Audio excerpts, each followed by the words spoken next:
क्या आपने कभी सोचा है आखिर क्या है भगवान शिव के गले लिपटे वासुकी नाग की कहानी? क्या है रहस्य भगवान शिव के गले में लटके हुए खोपड़ियों की?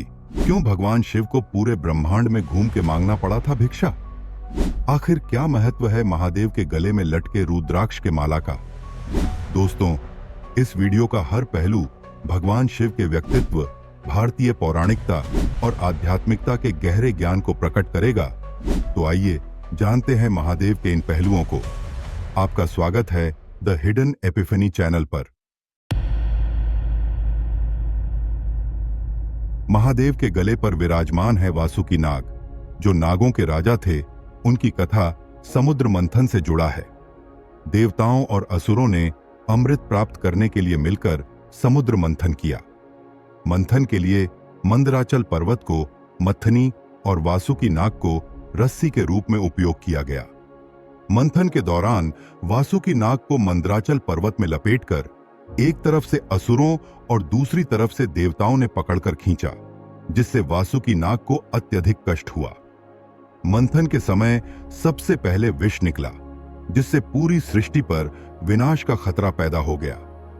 पूरी सृष्टि को बचाने के लिए भगवान शिव ने विष को पी करके सृष्टि को बचाया। वासुकी नाग भगवान शिव के इस त्याग से प्रभावित होकर उनके भक्त हो गए और हमेशा उनके साथ ही रहने का जिद कर लिया।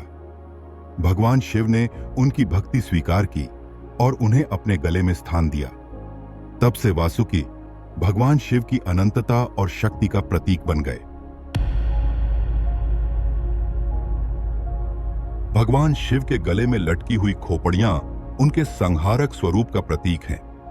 उनके गले में खोपड़ियों की माला का रहस्य एक ऐसे कथा से जुड़ा है जिसकी शुरुआत ब्रह्मा और भगवान विष्णु के बीच श्रेष्ठता के विवाद से होती है। एक बार ब्रह्मा और भगवान विष्णु दोनों देवता यह तय नहीं कर पा रहे थे कि उनमें से कौन सबसे महान है। ब्रह्मदेव ने दावा किया कि वह सृष्टि के रचयिता हैं, इसलिए वे सबसे महान हैं। वहीं भगवान विष्णु ने यह तर्क दिया कि वे पूरी सृष्टि के पालनहार हैं और बिना उनके सृष्टि का अस्तित्व संभव नहीं है।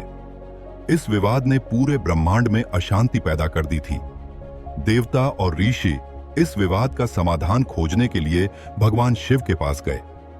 शिव ने स्थिति को शांत करने के लिए एक अग्नि स्तंभ प्रकट किया, जिसका आदि और अंत कोई भी नहीं देख सकता था। उन्होंने ब्रह्मदेव और भगवान विष्णु से कहा कि जो इस स्तंभ का आदि या अंत खोज लेगा वही सबसे महान होगा। भगवान विष्णु ने स्तंभ का अंत खोजने के लिए पृथ्वी की ओर यात्रा की, जबकि ब्रह्मदेव ने ऊपर की ओर उड़ान भरी।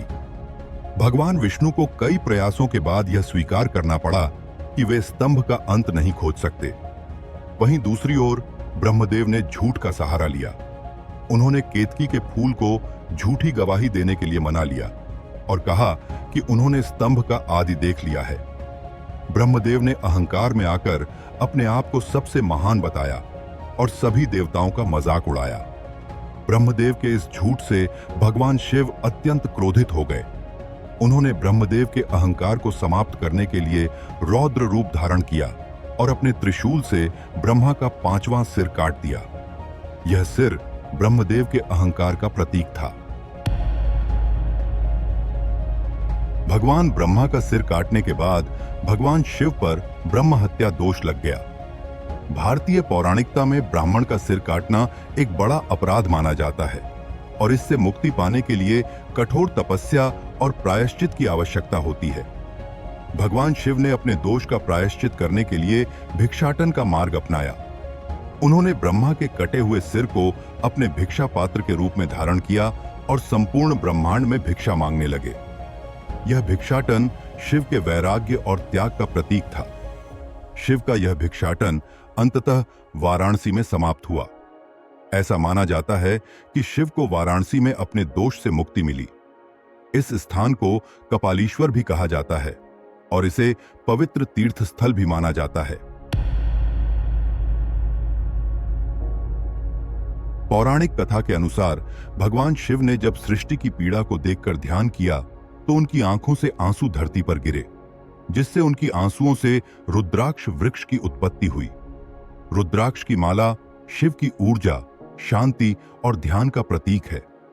रुद्राक्ष शिव की चेतना और आध्यात्मिक ऊर्जा को धारण करने का माध्यम है। रुद्राक्ष माला भगवान शिव के भक्तों को उनके मार्ग पर चलने के लिए प्रेरित करती है। इस वीडियो में हमने भगवान शिव के पहलुओं से जुड़ी कुछ बातें बताई। दोस्तों, आपका एक लाइक और सब्सक्रिप्शन हमें और भी बेहतर कंटेंट बनाने के लिए प्रेरित करता है। इसीलिए वीडियो को लाइक और चैनल को सब्सक्राइब जरूर करें और कमेंट में जरूर बताएं कि आपको वीडियो कैसी लगी।